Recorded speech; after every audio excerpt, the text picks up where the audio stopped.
محرم کی کیا فضیلت ہے، اس پر میں انشاءاللہ بھی بات کروں گا، لیکن مسئلہ یہ ہے کہ جب ہم اللہ تعالیٰ کو اپنے طریقے سے راضی کرنے کی کوشش میں لگتے ہیں تو معاملہ خراب ہوتا ہے۔ اللہ تعالیٰ نے آسمان سے اپنے بندوں کی ہدایت کے لیے جو دین نازل کیا، وہ دین اللہ کی بندوں پر حجت ہے۔ حجت کا مطلب دلیل ہے۔ اس میں اتنی اٹریکشن رکھی ہے کہ اگر کسی جگہ صحیح اسلام کسی کو نظر آ جائے تو پھر اسلام کی طرف راغب کرنے کے لیے تبلیغ کی بھی ضرورت نہیں پڑتی۔ یہ جو صحابہ کرام پوری دنیا میں گئے اور غیر مسلم بہت کثرت سے مسلمان ہوئے، تو ان غیر مسلموں میں اکثریت ایسی تھی جنہیں تبلیغ نہیں کی گئی، وہ خود مسلمان ہوئے۔ کیوں مسلمان ہوئے؟ انہوں نے صحابہ کرام کی زندگیوں میں اسلام کو دیکھا تو انہیں پتہ چلا کہ یہ ہے ریئل اسلام، تو وہ خود اپنی طرف مائل کرتا ہے انسان کو۔ اسلام نام ہے ظاہری اور باطنی گندگی سے بچنے کا۔ اسلام کس چیز کا نام ہے؟ ظاہری گندگی بھی، وَذَرُوا ظَاهِرَ الْإِثْمِ وَبَاطِنَهُ، اسم گندگی ہے، برائی ہے، یعنی اعمال بھی پاکیزہ ہوں، لباس بھی پاکیزہ، جسم بھی پاکیزہ، خوراک بھی پاکیزہ۔ قرآن نے اس کو 2 لفظوں میں بیان کیا۔ قرآن میں بعض آیتیں ایسی ہیں کہ اسلام کو 2 لفظوں میں قرآن نے بیان کیا ہے، ان میں سے ایک آیت یہ بھی ہے جو میں بھی آپ کے سامنے بیان کر رہا ہوں، کُلُوا مِنَ الطَّیِّبَاتِ وَاعْمَلُوا صَالِحًا، پاکیزہ کھاؤ، عمل بھی پاکیزہ کرو۔ نہیں آ رہی؟ کھاؤ بھی پاکیزہ، کام بھی کیسے کرو؟ بولے نا بھائی، پاکیزہ، اچھا کھاؤ اچھا کرو، ختم۔ پورا اسلام ان 2 لفظوں میں سمیٹ دیا اللہ تعالیٰ نے۔ اچھا کھاؤ گے تو کوئی آپ کو کھاتا دیکھے گا تو اسے اچھا لگے گا۔ کیا خیال ہے بھائی؟ چائنیز جب کتے کھاتے ہیں آپ کو اچھے لگتے ہیں؟ اس وقت وہ جب بلی کھاتے ہیں آپ کو اچھے لگتے ہیں؟ ہم جب بریانی کھاتے ہیں تو ہم یقیناً چائنیز کو اچھے لگتے ہیں، اچھے نہ بھی لگیں تو برے کم از کم نہیں لگیں گے۔ وہ یہ نہیں کہتے ہاں ہاں کیا کھا رہا ہے، گند کھا رہا ہے، یہ نہیں کہیں گے۔ اچھا کھاؤ اور کام بھی کیسے کرو؟ اچھے۔ اچھا کھانا کا مطلب یعنی حلال کھاؤ، پاکیزہ کھاؤ، من الطیبات، پاکیزہ۔ تو یہ پاکیزہ کھانے کی بھی اللہ نے 2 قسمیں کی، روحانی نجاست بھی نہ ہو اور ظاہری نجاست بھی نہ ہو۔ ظاہری نجاست کے جیسے سور کھا رہے ہیں، کتے کھا رہے ہیں، وہ ویسے ہی نجس ہیں، گندے ہیں۔ اور روحانی نجاست کا مطلب یہ ہے کہ کھا تو رہے ہیں حلال مرغی، مگر پیسے کون سے تھے؟ حرام کے، چوری کے پیسوں سے کھا رہے ہیں، کسی کی جیب سے پیسہ نکال کے کھا رہے ہیں، تو اس میں روحانی طور پر گندگی ہے۔ چوری کی روٹی، چوری کی مرغی حرام ہے نا؟ کیا خیال ہے بھائی؟ تو اس میں روحانی طور پر گندگی ہے، اچھا نہیں کھا رہے آپ، حرام پیسوں سے کھا رہے ہیں۔ اسی طرح اللہ نے ہمیں حکم دیا کام بھی کیسے کرو؟ بولو بھائی، اچھے۔ کام اچھے کیسے ہوتے ہیں؟ جس کو فطرت سلیمہ اچھا قرار دے۔ آپ کسی کی خدمت کرتے ہیں تو سب اس کو اپریشیٹ کریں گے، ماشاءاللہ بہت اچھا۔ حق دبائیں گے، سب برا بلا کہتے ہیں، انسانی فطرت اس کو قبول نہیں کرتی۔ سخاوت انسانی فطرت کو اچھی لگتی ہے، بخل اور کنجوسی انسانی فطرت کو بری لگتی ہے، بشرطے کہ فطرت ہی خراب نہ ہو گئی ہو۔ کسی کی نیچر ہی خراب ہو گئی ہے تو اسے تو کنجوس آدمی بہت اچھا لگتا ہے، اور سخی اسے بے وقوف لگتا ہے۔ اسے سخی لگے گا بے وقوف، اور کنجوس لگے گا اپنے جیسا ہے نا۔ جیسے چائنیز کو کتا کھانے والا اچھا لگتا ہے، جو کتا نہیں کھاتا انہیں وہ کتا لگتا ہے، تو وہ فطرت چینج ہو گئی ہے۔ جھوٹ، انسانی فطرت جھوٹ کو قبول نہیں کرتی، برا لگ۔ دیکھو بچے بھی جھوٹ بولتے ہیں تو وہ تھوڑا سا شرما رہے ہوتے ہیں، انہیں احساس ہوتا ہے کہ غلط کر رہے ہیں، یہ فطرت ہے، فطرت انکار کرتی ہے انسان کی، غلط ہے یہ۔ لیکن ایک وقت آتا ہے جھوٹ بول بول کے انسان جھوٹ سے محبت اور سچ سے نفرت، اسے جھوٹے لوگ ہی پسند ہوتے ہیں، وہ سچوں کے ساتھ چل ہی نہیں سکتا۔ تو اللہ نے بتایا کہ کھاؤ بھی اچھا اور کرو بھی اچھا، یعنی عمل بھی پاکیزہ ہونا چاہیے، گندا عمل نہیں ہونا۔ زنا گندا عمل ہے، جھوٹ گندا عمل ہے، چوری گندا عمل ہے، ڈکیتی گندا عمل ہے، رشوت گندا عمل ہے۔ 2 نمبریاں بھی ایک صاحب نے کال کی، تاجر، کوئی آج کل کوئی تاجر مفتیوں سے مسئلہ پوچھے تو سمجھ لو بہت نیک ہے، کیونکہ تجارت میں لوگ علماء سے نہیں پوچھتے، نماز روزے کے مسائل تو پوچھیں گے، تجارت میں کہتے ہیں ان مولویوں کو ایک طرف رکھو، یہ کم وقت پیسے کمانے نہیں دیں گے۔ سمجھ میں آ رہی ہے بات؟ تو ایک تاجر نے فون کیا کہ ہم بولیاں لگتی ہیں نا، تو کوئی بھی مارکیٹ میں جب کوئی چیز کوئی کمپنی سیل کرتی ہے تو بولی لگاتی ہے، یعنی وہ نیلام کرتی ہے اس چیز کو، بھئی کون کتنے میں خریدے گا۔ تو ہم آپس میں طے کر لیتے ہیں کہ تو جو ہے اتنی قیمت لگانا اور میں اس سے کم لگاؤں گا، تاکہ وہ میرے سے مجھے بیچنے کے بجائے آپ کو بیچ دے۔ بات آ رہی ہے سمجھ میں؟ یعنی پہلے سے مکمکا کر کے بیٹھے ہوئے ہوتے ہیں خریدار کہ میں اس چیز کی قیمت کم لگاؤں گا تاکہ مجھے نہ بیچے اور وہ آپ کو بیچنے پر مجبور ہو جائے، اس کا میں آپ سے کمیشن لوں گا۔ بات آ رہی ہے سمجھ میں؟ بھائی 10 آدمی پہنچے، ایک چیز نیلام ہو رہی ہے اسے خریدنے کے لیے، یہ کم قیمت لگا رہے ہیں، کیونکہ ان کا ارادہ خریدنے کا نہیں ہے، بلکہ ان کا ارادہ یہ ہے کہ کچھ لوگ تو کٹے نا اور ہم اس کے حق میں کیا ہو جائیں، دستبردار ہو جائیں، اس کا کمیشن لوں گا میں اس سے۔ شرن جائز ہے یہ؟ میں نے کہا جائز نہیں ہے۔ کس بات کا کمیشن لے رہا بھائی؟ تو کوئی تو ہی نہیں بنتا اس کمیشن کا، اس کی چیز ہے وہ آگے جتنے میں فروخت کرے۔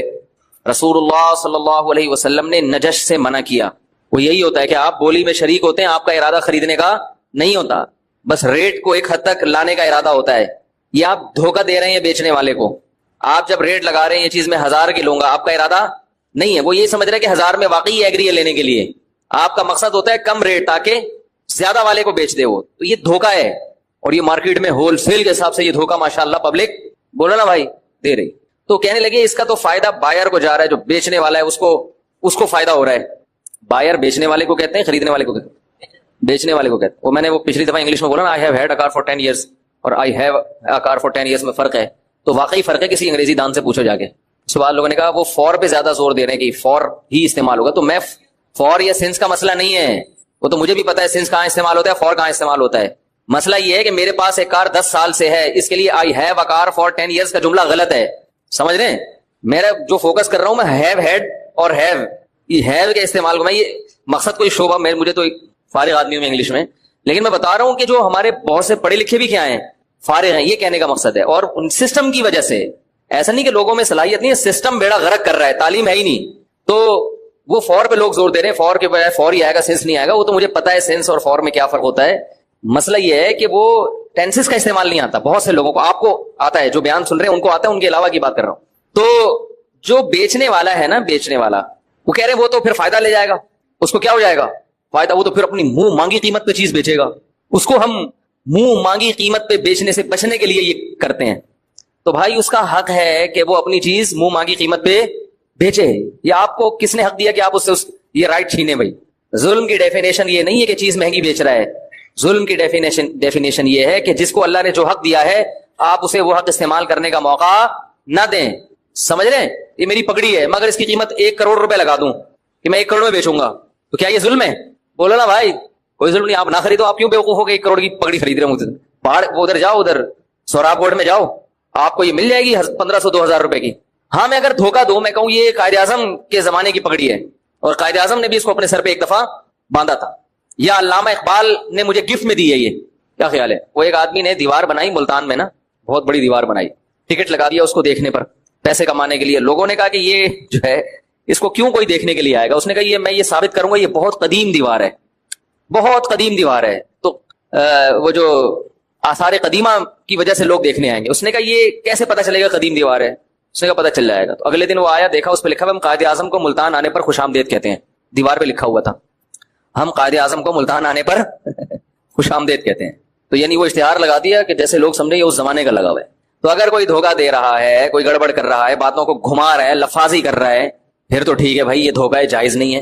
یا کوئی ایسی چیز ہے جس کی لوگوں کو شدید ضرورت ہے اور آپ نے ریٹ اتنے بڑھا دیا کہ اب لوگوں کی دسترس سے باہر نکل گئی، آٹا آپ نے ذخیرہ کر کے اس کے ریٹ بڑھا دیے، ظاہر ہے روٹی تو سب کو چاہیے نا، اور پوری مارکیٹ سے آپ نے آٹا اٹھا کے اسٹاک کر لیا، اب آپ اپنے منہ مانگے ریٹ پر بیچ رہے ہیں، تو اتنے ریٹ بڑھا دیے کہ غریب آدمی کی دسترس سے آٹا نکل گیا۔ یہ ناجائز ہے، کیونکہ بھائی یہ تو لوگوں کی بنیادی ضرورت ہے، پگڑی لوگوں کی بنیادی ضرورت نہیں ہے، پلاٹ لوگوں کی بنیادی ضرورت نہیں ہے، یہ بھی ذہن میں رکھیں۔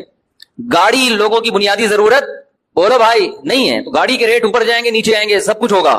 ہاں کبھی ایسا ہو کہ ساری گاڑیاں کوئی قبضہ کر کے بیٹھ جائے، جو ایسے ہوتا نہیں ہے، پھر یہ کہیں گے کہ بھائی اب یہ ضرورت بن چکی ہے۔ تو ظلم کی ڈیفینیشن یہ ہے جس کو اللہ اس کے رسول نے ظلم کہا ہو وہ ظلم ہے۔ آپ کسی کو اس کا جائز حق استعمال نہیں کرنے دیتے تو یہ کیا کہلائے گا؟ ظلم کہلائے گا۔ تو میں نہیں بیچ رہا اپنی پگڑی 1 کروڑ روپے میں، آپ بے فکر رہیں۔ آپ پریشان ہو گئے یار 1 کروڑ میں ہم کیوں خریدیں؟ تو نہیں خریدیں آپ، ٹھیک ہے نا؟ اگر آپ خریدیں گے تو میں 1 کروڑ روپے لے کے آپ کو بیچ تو دوں گا، لیکن عجائب گھر میں آپ کو رکھوا دوں گا میں، کہ بھئی یہ آدمی ہے جس نے 1500 روپے کی پگڑی کتنے میں خریدی ہے؟ 1 کروڑ میں۔ تو اب اگر میں ایک چیز مہنگی کر کے بیچنا چاہتا ہوں اور کوئی اس میں رکاوٹ ڈالے تو ظالم کون ہوگا؟ وہ رکاوٹ ڈالنے والا۔ ہر شخص کو اللہ نے اختیار دیا ہے۔ تجارت کے ایسے بہترین اصول رسول اللہ صلی اللہ علیہ وسلم نے بیان کی ہیں قرآن نے اور حدیث میں، کہ اگر آج دنیا ان اصولوں کو فالو کر کے ملک میں قانون نافذ کر دے، ہر چیز بہت سستی ہو جائے، حکومت چیزوں پہ کنٹرول کرتی ہے قیمتوں پہ مصنوعی طریقے سے، اور آپ کو پتا ہے ایک جھوٹ کو چھپانے کے لیے 100 جھوٹ بولنے پڑتے ہیں. جب ایک غلط لا بنتا ہے تو اس غلط کو کے نقصانات سے بچنے کے لیے 10 اور غلط لا بنانے پڑتے ہیں. سمجھ رہے کہ نہیں سمجھ رہے؟ وہ تجارت پر انشاءاللہ ہم کبھی بیان کریں گے, اور ابھی میں عنقریب تجارت پہ, بزنس پہ ایک ورک شاپ بھی کروانے والا ہوں. آپ لوگوں کو اس میں شرکت بولو بھائی کرنی پڑے گی. اس میں تجارت کی اہمیت کیا ہے اسلام میں, بزنس, جائز بزنس کسے کہتے ہیں, ناجائز, کیونکہ لوگ علماء سے پوچھتے رہتے ہیں نا, لوگوں کو بزنس میں حلال و حرام کی الف بے بھی معلوم نہیں ہے. تو اس میں آپ کو انشاءاللہ اتنا بنا دیں گے, اتنا علم دے دیں گے کہ موٹے موٹے مسائل میں آپ کو علماء سے رابطے کرنے کی ضرورت نہیں رہے گی. آپ خود فیصلہ کر سکیں گے کہ یہ جائز ہے یا ناجائز. اس میں اسلام کے بزنس کے بیسک اصول کیا ہیں, ان کو آپ جب بین الاقوامی قوانین سے کمپیئر کریں گے تو آپ کو پتہ چلے گا کہ یہاں بھی اسلام کا پلڑا بولو بھائی بھاری ہے. ورک شاپ انشاءاللہ شروع ہوگی اور اس کے پیسے بھی ہوں گے. سمجھ رہے کہ نہیں سمجھ رہے؟ فری پھوکڑ میں بولو نا, کیونکہ لنگر تھوڑی تقسیم ہو رہا ہے وہاں پہ. ورک شاپ لنگر تھوڑی ہے کہ وہ آؤ بیٹھو اور یہ شاپر میں بریانی ڈال کے ٹھیک.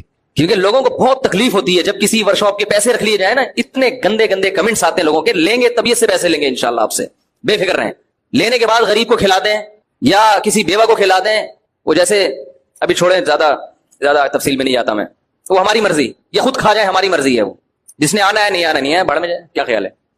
اس قسم کی جو ورک شاپس ہیں نا, ان میں پیسے لینا تجربے سے ثابت ہوا ہے کہ انتہائی ضروری ہے, بہت ضروری ہے. ابھی دیکھو رفیع بھائی نے رشتوں کا کام شروع کیا فری پھوکٹ میں. کتنے رجسٹر جمع ہو گئے, کتنے ہو گئے؟ 550. سارا دن لڑکے لڑکیاں دائیں سے بائیں کرتے رہتے ہیں بیٹھ کے, اس کو ادھر لگا دو, اس کو یہ والا ادھر پارسل کر دو, یہ ادھر مناسب رہے گی, اس کو ادھر پارسل کر دو, یہ والا نہیں, یہ ادھر کے لیے اچھا نہیں لگ رہا. تو 550 میں میرا خیال ہے 300 غیر سنجیدہ ہوں گے, جنہوں نے ویسے ہی فون کر کے نام لکھوا دیا کہ آ گئی تو ٹھیک ہے, نہیں تو کوئی مسئلہ. اب وہ ان کو بتا رہے ہیں یہ تمہارے لیے مناسب نہیں, یہ نہیں, یہ نہیں چلے گی, یہ بھی نہیں چلے گی, یہ بھی نہیں چلے گی. انہوں نے نام لکھوایا اس لیے کہ کوئی بھور پری آ گئی, اتفاق سے تکا لگ گیا تو ٹھیک ہے, ورنہ ٹائم ویسٹ, اپنا بھی اور دوسروں کا بھی. سمجھ رہے کہ نہیں سمجھ رہے؟ دیکھو تبلیغ والے اگر فری پھوکٹ میں لے کے جاتے ہیں آپ کو اور کہتے ہیں ہم کھلائیں گے, ہم پلائیں گے, تو سب یہاں سے 4 مہینے کے لیے پوری مسجد تشکیل کراتی کہ نہیں کراتی؟ یار لنگر بھی مل رہا ہے 4 مہینے کے لیے, اور تفریح فری پھوکٹ کی ہو رہی ہے. بھائی گھومنے پھرنے تو چلے جائیں گے نا, دنیا تو گھوم لے گا انسان. تو تبلیغ والوں نے رکھا بھائی جتنا خرچہ آئے گا پیسہ آپ کو خود دینا پڑے گا, ٹھیک ہے نا. کوئی ٹرسٹ نہیں ہے, کوئی انہوں نے ایسا ادارہ نہیں بنایا کہ جو لوگ تبلیغ میں جائیں گے تو ان میں جو غریب ہے ان کے ساتھ تبلیغ والے تعاون کریں. نہ ادھار لے کے جاؤ پیسہ. وہ ایسے کلیکشن نہیں کرتے, وہ ایسے کرتے ہیں کہ آپ اس طرح سے کرتے ہیں کہ جماعت میں جب نکلے تو امیر صاحب کے پاس پیسے پہلے جمع کرا دو. ادھار کا نہیں رکھتے وہ لوگ. تو اس سے فائدہ کیا ہو رہا ہے؟ مخلص لوگ جا رہے ہیں. سمجھ رہے کہ نہیں سمجھ رہے؟ تو بے فکر رہیں, اتنی زیادہ فیس نہیں ہوگی کہ آپ کوئی ہم اس کو بزنس ہی کا وہ بنا دیں, ایسا نہیں ہے. لیکن یہ بہت ضروری ہے. اس زمانے میں 2 چیزیں ہیں کہ ایک تو مسلمانوں میں بزنس کا رجحان کم ہو رہا ہے, یہ بہت خطرناک ہے. دنیا میں وہ شخص غلام تھا, غلام ہے, غلام رہے گا, جو ہر وقت کیا بولوں کہ میں پھر وہ زبان بھی میری جو ہے نا بعض دفعہ وہ بلاغت نہیں آتی اگر بہت تمیز سے بات کی جائے بعض دفعہ, تو بس سمجھے کہ اٹھائی گیری ہے. ہر وقت باس کی مکھن, اور جناب وہ ہر وقت جو آفسوں کا دفتروں کا ماحول ہے آپ دیکھیں نا جا کے کیا ہے, سوچ ہی نہیں بڑھتی انسان کی. ہمارے نبی نے تجارت کی. حضرت عثمان کیا تھے بولو بھائی؟ تاجر تھے. جتنے مالدار صحابہ ہمارے علم میں ہیں سب کے سب تاجر تھے. بعض لوگ اس پہ اشکال کرتے ہیں سارے تجارت کریں گے تو ملازمت کون کرے گا؟